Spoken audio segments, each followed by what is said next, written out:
Você está ouvindo a mais um capítulo de uma das obras de Ellen Goldwhite. Para que você receba diariamente um novo capítulo, inscreva-se no canal, dê seu like e deixe seu comentário. Se estiver gostando, compartilhe em seus grupos de WhatsApp. Gratidão. Mensagens Escolhidas, volume 2, capítulo 23. Conselho a um obreiro que planejava deixar a causa de Deus. A 3 de novembro de 1892, o gerente de uma casa publicadora escreveu à senhora White para informá-la de que resolvera deixar a instituição para aceitar um emprego fora da denominação por motivo de dificuldades financeiras. Não conseguira viver dentro de suas receitas, tornara-se devedora à instituição na importância total de $1.244 durante um período de 8 anos. Ao mesmo tempo, acumulara também uma dívida para com o hospital. Ambas as instituições lhe pediam bondosamente que liquidasse essas contas.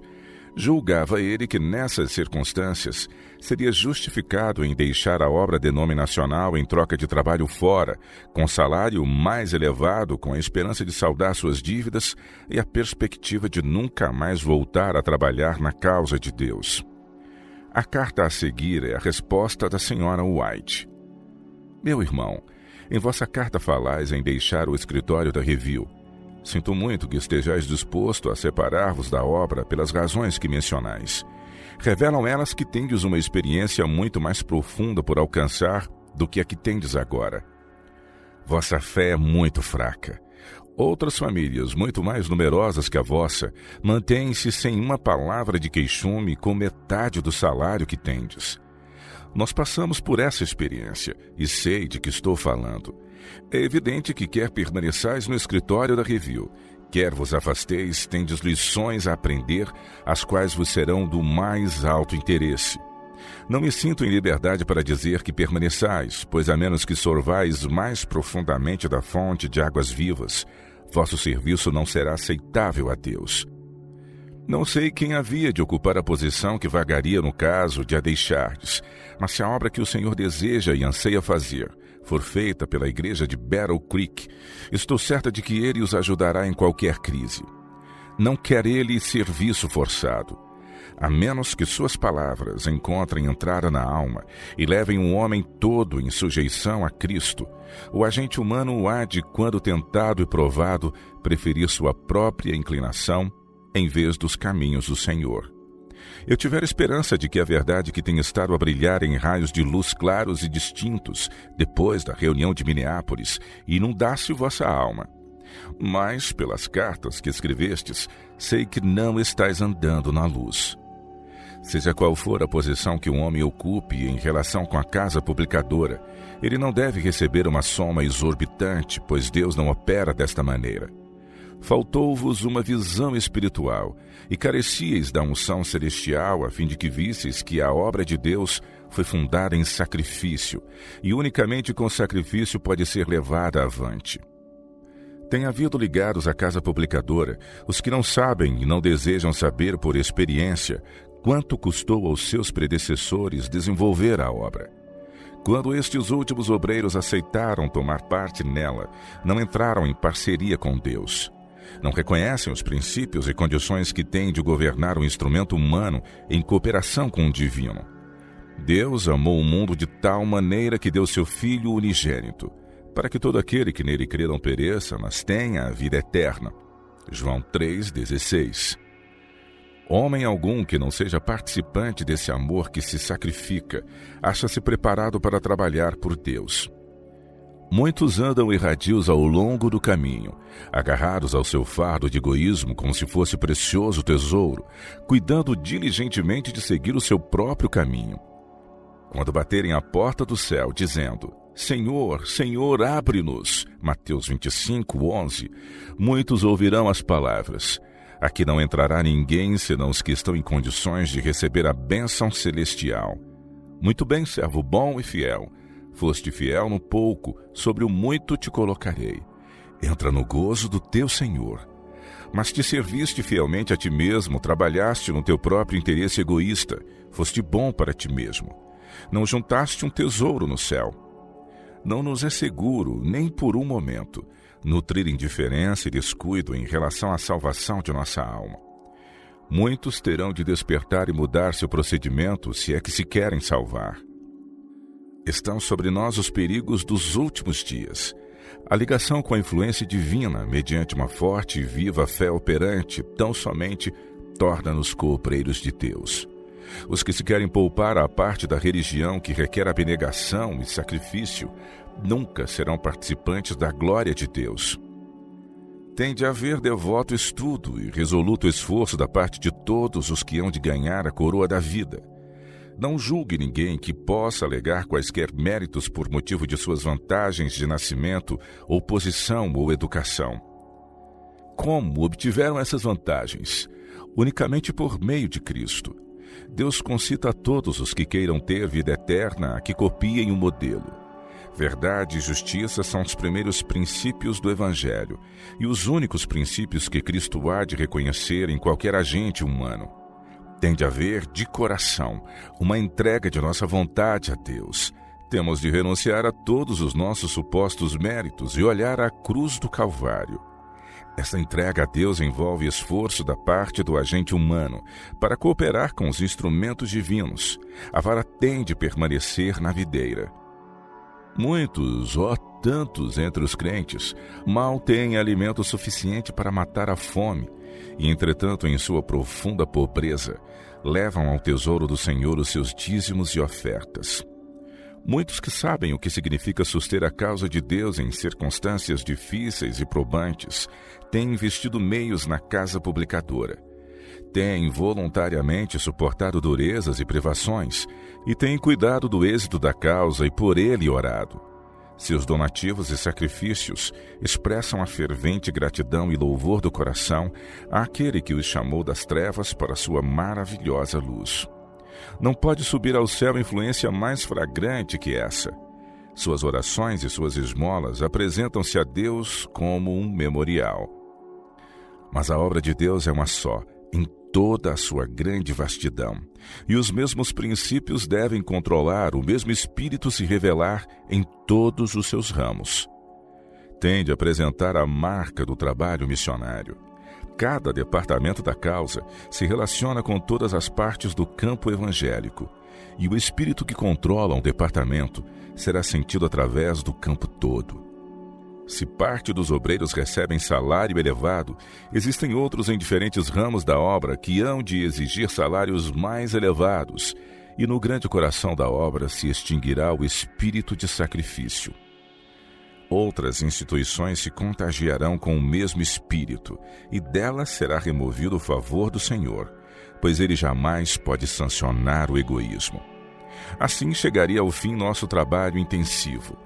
Só é possível levá-lo a cabo mediante sacrifício contínuo. De todas as partes do mundo chegam chamados pedindo homens e recursos para levar avante a obra. Teremos de ser forçados a dizer: tereis de esperar, não temos dinheiro no tesouro? O irmão X conhece a história primitiva do trabalho no escritório. Conhece os testemunhos que Deus lhe enviou a ele e a outros acerca de renúncia e sacrifício. Não ignora ele os muitos campos abertos onde deve ser desfraldada a bandeira da verdade e onde são necessários meios para firmar a obra. Se ele tivesse o Espírito de Cristo, revelaria os sentimentos de Cristo. Desertores do exército do Senhor. Desligando-se da obra de Deus no escritório, o irmão X fez justamente o que eu temera que fizesse. Se se tivesse negado a si mesmo, permanecendo em seu posto, em obediência à vontade de Deus, e por ser esta a obra divina, pondo o seu coração inteiro na causa e assumindo suas responsabilidades e encargos, como outros os têm assumido antes dele, embora não ganhasse ele financeiramente tanto quanto em negócios por sua conta, tivesse ele feito isto, teria então tornado manifesto não ser oportunista. Mas quão grande era seu interesse no escritório, se afastou quando bem quis, ao parecer-lhe ser de seu interesse, assim proceder. Deveriam os soldados nas fileiras de Cristo agir dessa maneira? Se os soldados do exército de uma nação isso fizessem, seriam tratados como desertores. E como considero o universo celestial, semelhantes soldados do exército de Cristo. Ninguém que se empenhe na obra de Deus com o devido apreço de sua santidade poderia volver costas à obra para conseguir vantagens mundanas quaisquer que fossem. Irmão Y, Deus tem sido muito misericordioso para convosco e com o irmão X. A vida que tem sido tão precária em vós ambos, tem Ele poupado graciosamente.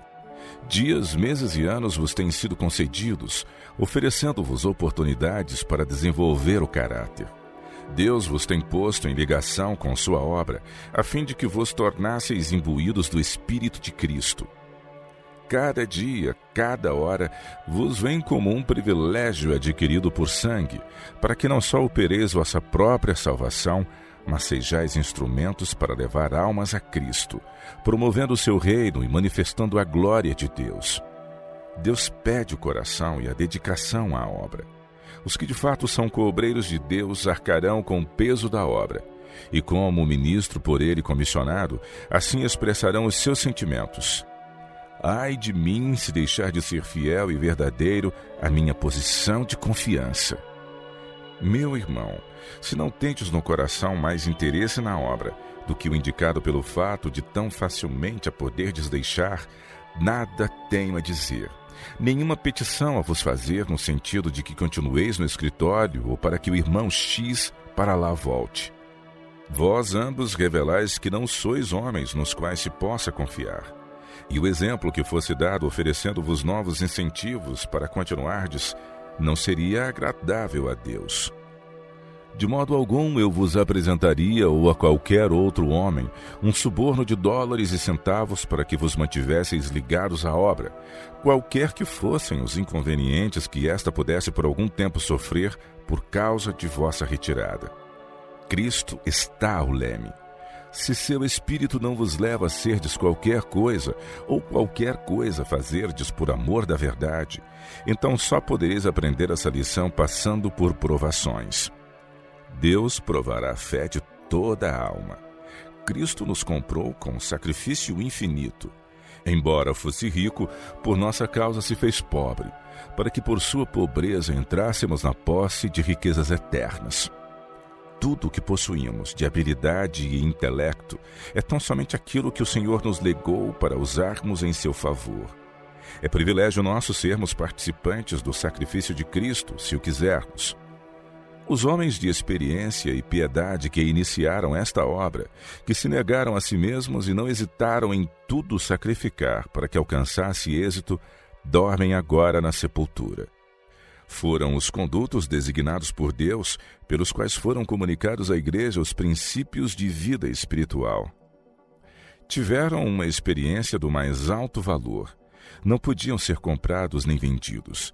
Sua pureza e dedicação e sacrifício, sua viva ligação com Deus, foram abençoados para o reerguimento da obra. Nossas instituições se caracterizavam pelo espírito de sacrifício. Em alguns aspectos, entretanto, a obra deteriorou. Ao passo que cresceu em extensão e recursos, ela tem minguado quanto à piedade. Nos dias em que lutávamos com a pobreza, aqueles que testemunharam quão maravilhosamente Deus operou para reerguimento da causa, achavam que nenhuma honra maior lhes poderia ser concedida do que estar ligados aos interesses da obra por laços sagrados que os ligavam a Deus. Haviam eles de depor o encargo e arrazoar com o Senhor do ponto de vista pecuniário? Não.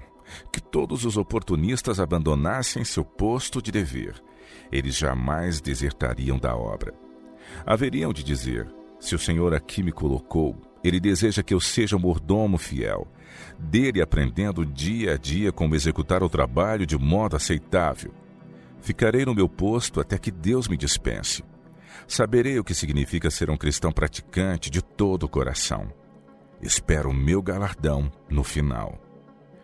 Os crentes que na história primitiva da causa fizeram sacrifícios para o reerguimento da obra achavam-se imbuídos do mesmo espírito. Achavam que de todos os ligados à sua obra, Deus requeria uma consagração sem reservas de alma, corpo e espírito, de todos os seus serviços e capacidades, a fim de tornar o trabalho um êxito. Chegaram a eles os testemunhos, exigindo para Deus todas as suas energias em cooperação com os instrumentos divinos, e toda a aptidão acrescida pelo exercício de todas as faculdades. Resultados do egoísmo e da cobiça. Os que se separam de sua ligação com a causa do Senhor por algum incentivo mundano podem pensar que têm ainda certa medida de interesse na causa de Deus. Mas o egoísmo e a cobiça que espreitam no coração humano são paixões muito poderosas, e o resultado do conflito não é simples conjetura.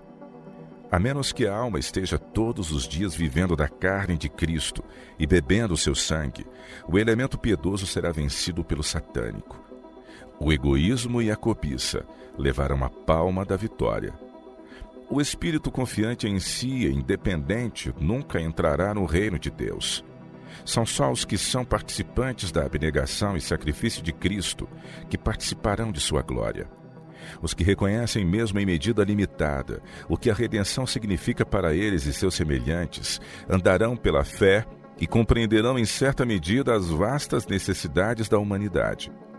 Seu coração é tomado de compaixão ao contemplarem a vasta miséria de nosso mundo, multidões sofrendo por falta de alimento e vestuário, e a pobreza moral de milhares que estão sob a sombra de uma terrível condenação, em comparação com a qual o sofrimento físico se reduz a nada. A religião de Jesus Cristo alcançou vitórias maravilhosas sobre o egoísmo humano.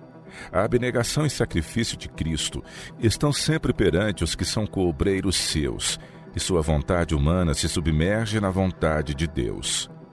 Deus pretende que todos os que são coobreiros seus tenham uma rica experiência em relação ao seu amor e seu poder de salvar. Nunca devemos dizer não tenho experiência, pois Deus, que deu a Paulo uma experiência, revelar-se-á toda a alma que o busque fervorosamente. Que disse Deus a Abraão? Eu o tenho conhecido, disse Deus, que esquadrinha os corações, que ele há de ordenar a seus filhos e a sua casa depois dele, para que guardem o caminho do Senhor, para obrarem com justiça e juízo. Gênesis 18, verso 19. Abraão cultivava a religião doméstica, e o temor do Senhor levava à integridade de vida. Aquele que abençoa a habitação dos justos diz: eu o tenho conhecido, que ele há de ordenar. Não há aí atraiçoamento de santos legados, não há hesitação entre o certo e o errado. O santo deu regulamentos para a guia de todos, a norma de caráter da qual ninguém pode desviar-se e ao mesmo tempo ficar sem culpa. A vontade de Deus deve ser diligente e conscienciosamente estudada, e deve-se lhe dar prioridade em todos os negócios da vida. As leis a que todo instrumento humano deve obedecer dimanam do coração de amor infinito. O mesmo santo vigia que diz, eu conheço Abraão, conhecia também a Cornélio, e enviou o seu anjo com uma mensagem ao homem que recebera e aproveitara toda a luz que Deus lhe dera. Disse o anjo, as tuas orações e as tuas esmolas têm subido para a memória diante de Deus. Agora, pois, envia homens a Jope e manda chamar a Simão, que tem por sobrenome Pedro. Então foram dadas as instruções específicas. Este está com um certo Simão curtidor, que tem a sua casa junto do mar. Ele te dirá o que deves fazer. Atos 10, versos de 4 a 6. Assim, o anjo do Senhor operou para estabelecer ligação entre Cornélio e o instrumento humano, por meio do qual poderia ele receber maiores esclarecimentos. Estudai cuidadosamente o capítulo todo e vede a simplicidade de toda a ação. Então considerai que o Senhor conhece a cada um de nós por nome e exatamente onde vivemos, e o espírito que possuímos e cada ato de nossa vida. Os anjos ministradores estão percorrendo as igrejas, notando nossa fidelidade em nosso ramo individual de dever. Eles também tomam nota de nossa negligência do dever. Vede o caso de Ananias e Safira. Afirmando terem consagrado a Deus toda a sua posse, mentiram ao Espírito Santo, e em resultado desse engano perderam não só a vida presente, mas a que há de vir. É triste lidar alguém com coisas sagradas e, entretanto, introduzir no serviço seus próprios traços peculiares de caráter, fazendo que Deus seja servido com seus pecados. Deus deseja que eles, em seu posto de confiança, exemplifiquem os sentimentos de Cristo, mas entretecem em sua obra os traços objetáveis de caráter e a sagrada causa de Deus é manchada por seu egoísmo. O Senhor sabe se os que arcam ao peso da responsabilidade são mordomos fiéis, mantendo estrita integridade em todas as transações e imprimindo essa característica a todos os ramos de sua obra.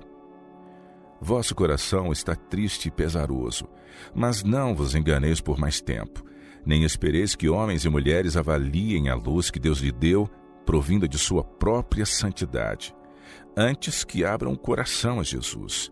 Apoiai-vos em mim, diz ele, confiai em mim. Eu jamais vos faltarei. Ser-vos-ei auxílio bem presente em todas as ocasiões de necessidade. Foi-me mostrado que todos os que ocupam agora posições importantes no escritório da Review serão provados. Se fizerem de Cristo o seu modelo, ele lhes dará sabedoria e conhecimento e entendimento. Crescerão em graça e na aptidão quanto à maneira de agir de Cristo, seu caráter será moldado à sua semelhança. Se deixarem de manter-se no caminho do Senhor, outro espírito lhes controlará a mente e o discernimento. E eles delinearão planos sem o Senhor e seguirão seu próprio procedimento, abandonando as posições que têm ocupado. A luz foi-lhes concedida. Se dela se afastarem e seguirem seu próprio modo de agir, não lhes apresente homem algum suborno para induzi-los a permanecer. Serão um estorvo e uma cilada. É chegado o tempo em que há de ser abalado tudo o que pode ser abalado, a fim de que permaneçam as coisas que não podem ser abaladas.